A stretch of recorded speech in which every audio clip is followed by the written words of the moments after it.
Hi everybody. Hey, week 7, moving along. We're going to talk about a very deeply studied topic this week: the idea of discretion, discretion used by police officers. And this week we've talked both from or not both, but from several different angles. First is kind of some things that I've seen in my years of in the business, both as an officer, as a detective, as a supervisor, and also training new officers. Then there's the educational approaches or the academic approaches. We'll talk about the different styles of police officers. We'll talk about the effects of the police personality and such. And then we'll talk about management, how management in a police department utilizes discretion. And then we'll talk a little bit about police subculture. So a lot of stuff here to talk about. I'm going to try to be brief. And you're probably saying, thank goodness, it's about time. And I got a feeling that the big movement there with my eyes, I thank goodness, is one that will show up on the beginning of the video. I don't know why I always look like I've been up all night and worse. So, police discretion. You know, there's kind of an academic idea, and that's that, you know, basically whenever police officers make a choice in the field, that's a display of discretion. But I don't think that's really accurate. I think it's when officers make a choice among lawful options, and they do so while they're attempting to solve a problem. Clearly, if a police officer is on duty and decides to do some completely illegal act, that's not discretionary.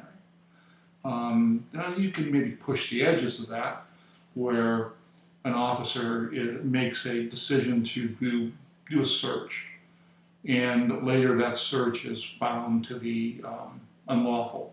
Well, that's a discretionary act, and there's no malice necessarily there. I guess you could probably do something that or fashion a fact pattern that would get that way. So understand that when we talk about discretion, absolutely essential.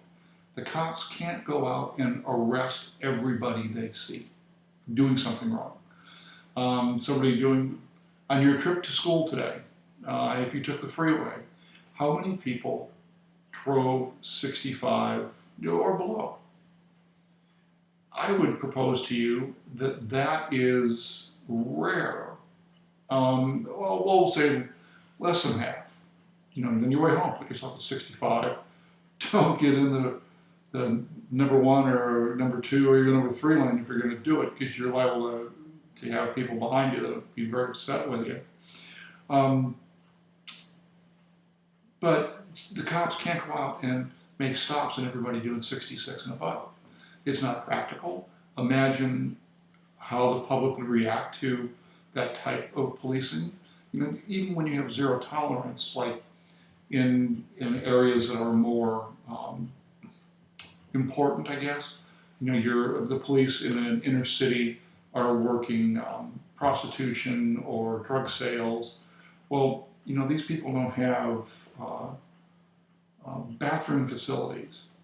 So they go out and, you know, well, in a street corner, an alley, wherever, and you've got a sanitation problem, but you also have that feeling in that neighborhood that there are no laws and nobody's going to enforce them.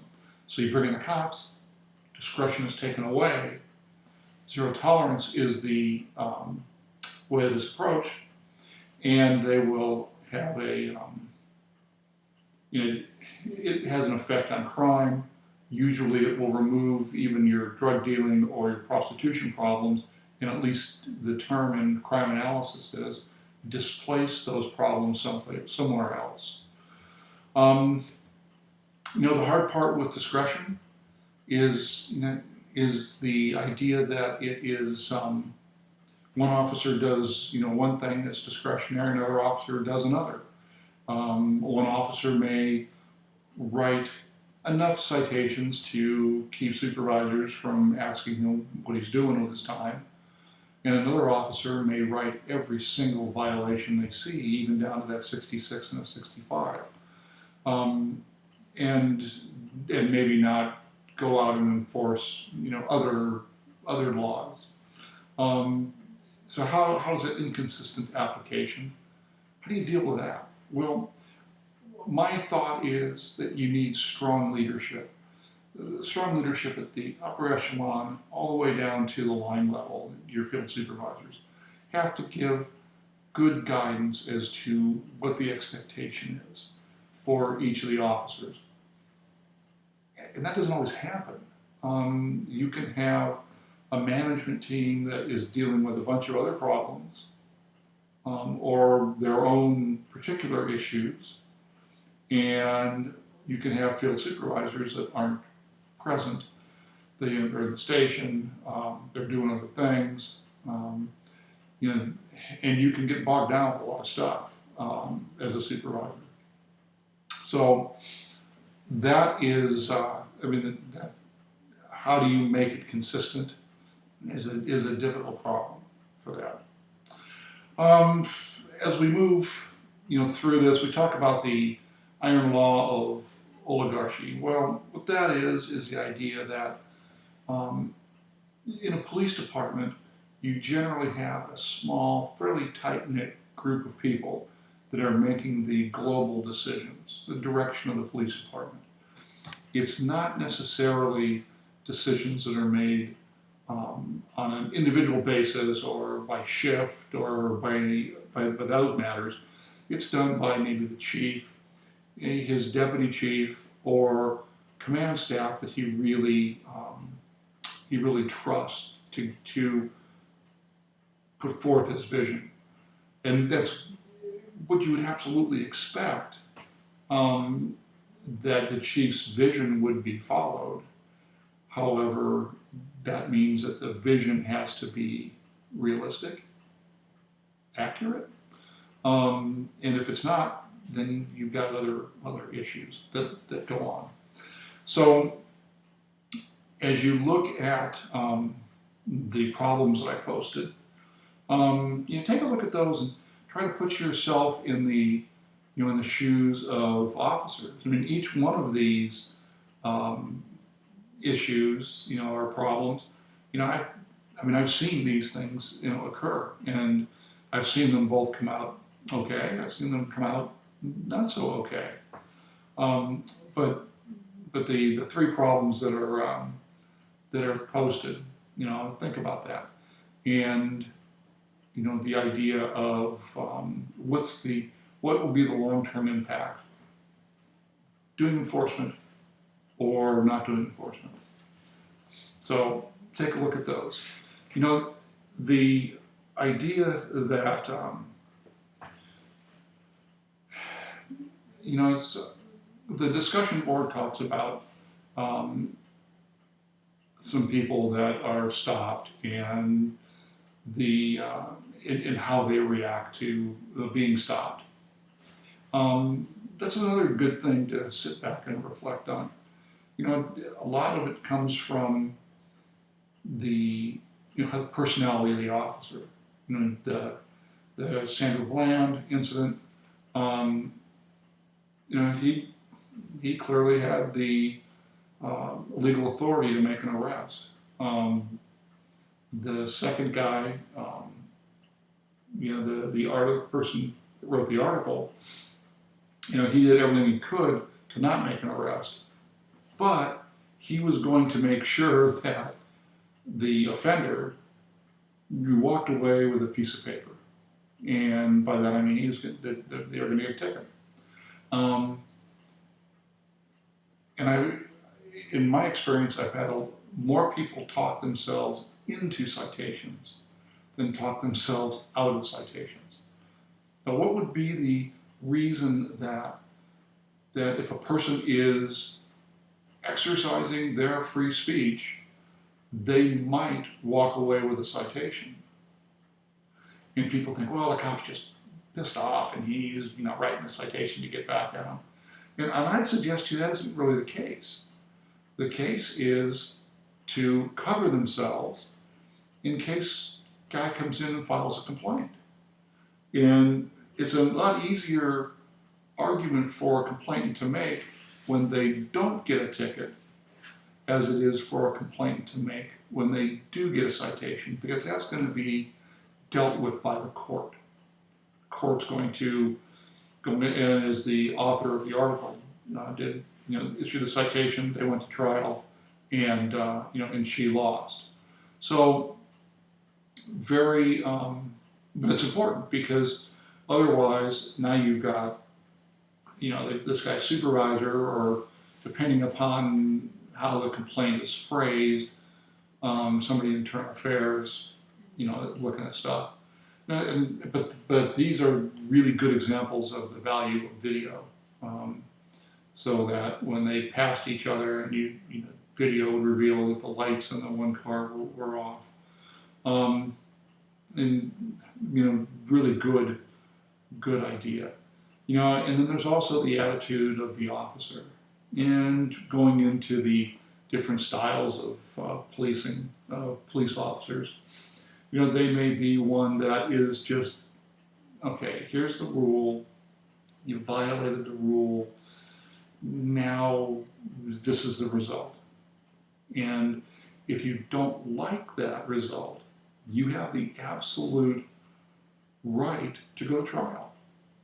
And I would tell people, trial is not scary. Nobody's going to get hurt, not going to get yelled at. The judge isn't going to, so you can come and present your case, and it will be adjudicated. So I would encourage people, when I was working, to go to trial. So take a look at the factors.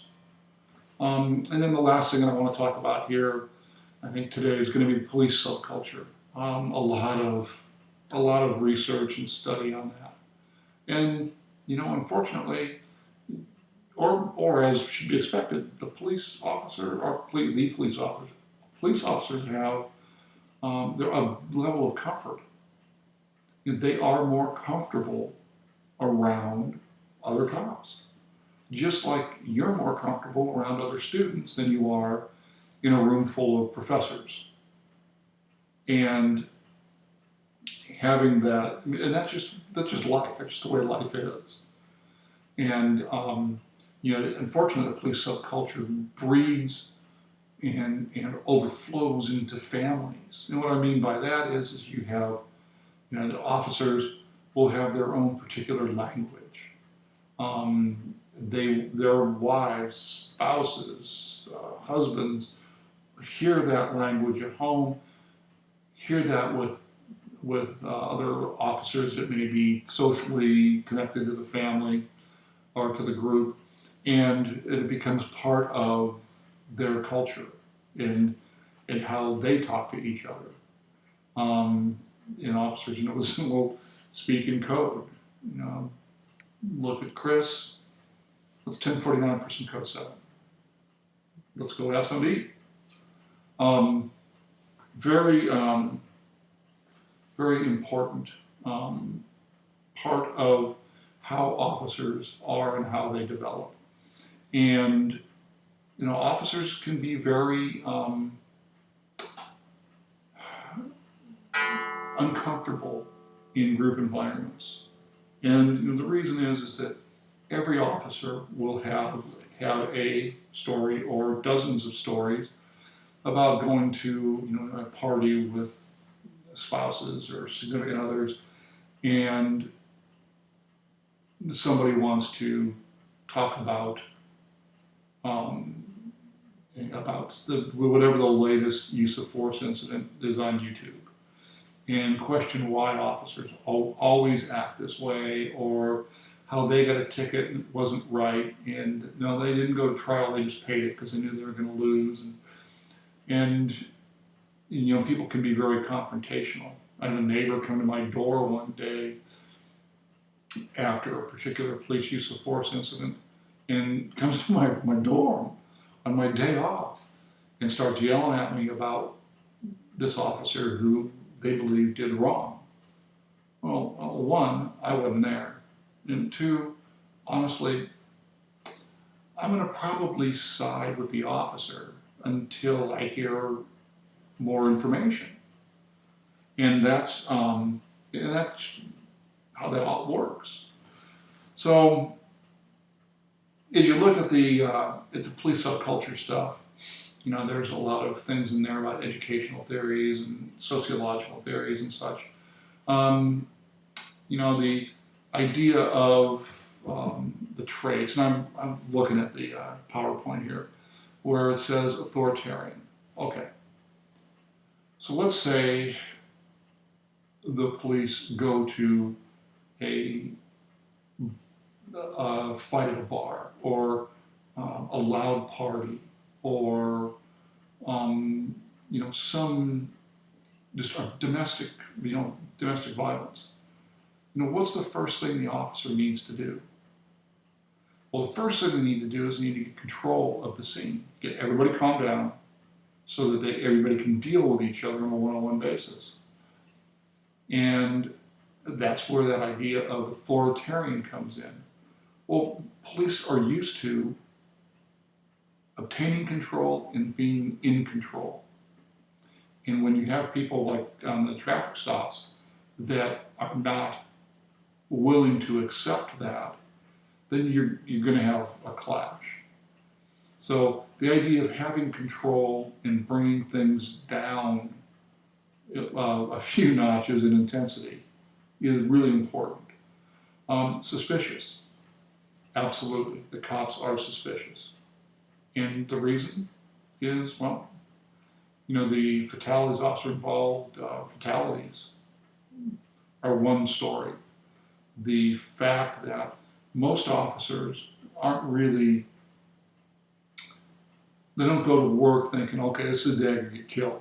Unless there's something else going on, or there's some job or something's going on that would make them think that. But officers often think about when they're going to calls. Somebody could just come out of the middle of nowhere and assault me, and I could be in a big fight. And then, what's going to happen with the person that gets late with his iPhone and captures the last part of it, puts it up on on some social media platform.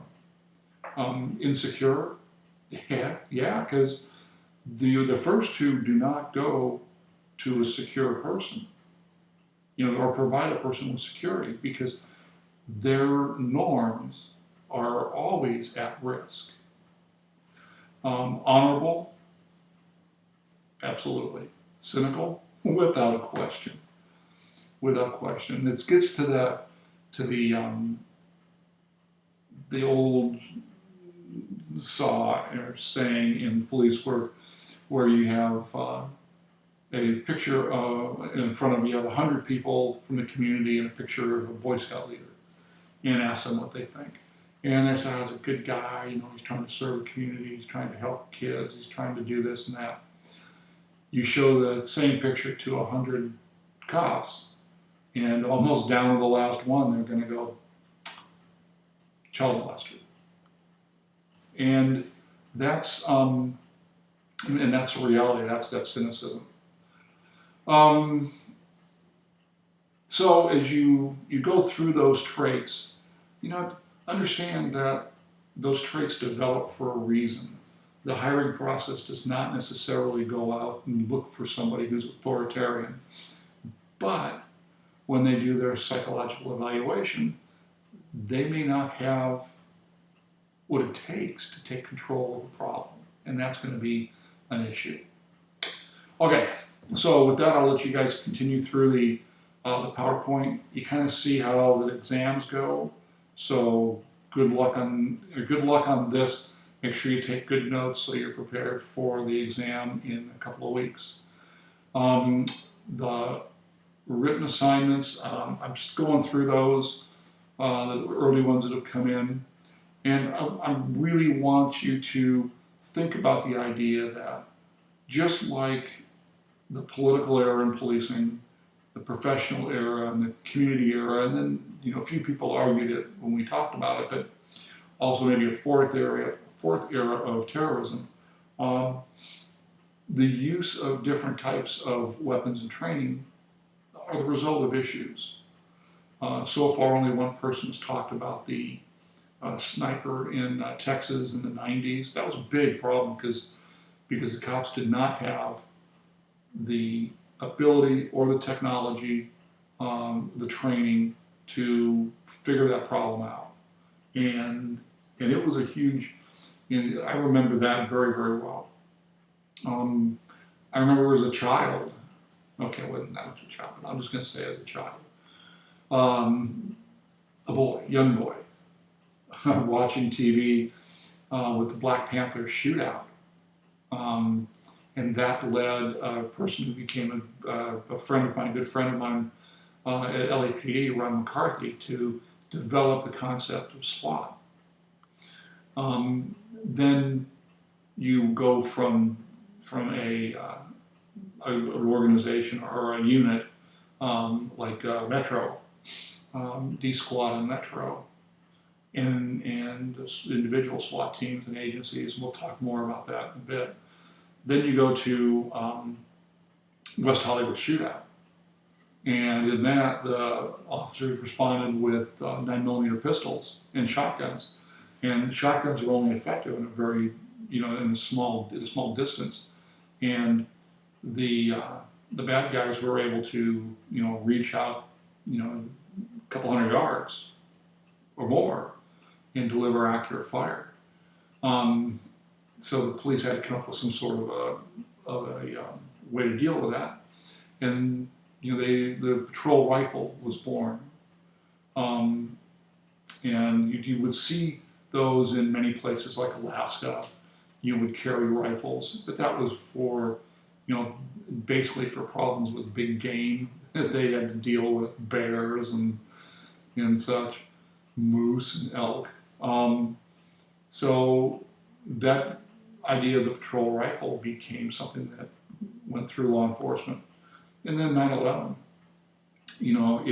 it in the afternoon of September 11th, 2001, people didn't know what September 12th was going to be like. And that feeling continued through law enforcement for several years. And the idea of the necessity to be ready. The Beslan, North Ossetia school takeover in Russia, by terrorists. That's one that officers just they didn't want to think about it. Because if that happens here, now with protocols, you don't wait. First responders are going to go in. The best they can hope to do is to delay the processes that the bad guys are trying to put together, the plans, delay those until the cavalry gets there. And that's going to be tough when you look at that type of a situation. Okay, so discretion, a lot of the stuff we had to talk about. From last week, the idea of the militarization of police. Big thing is, where does that come from?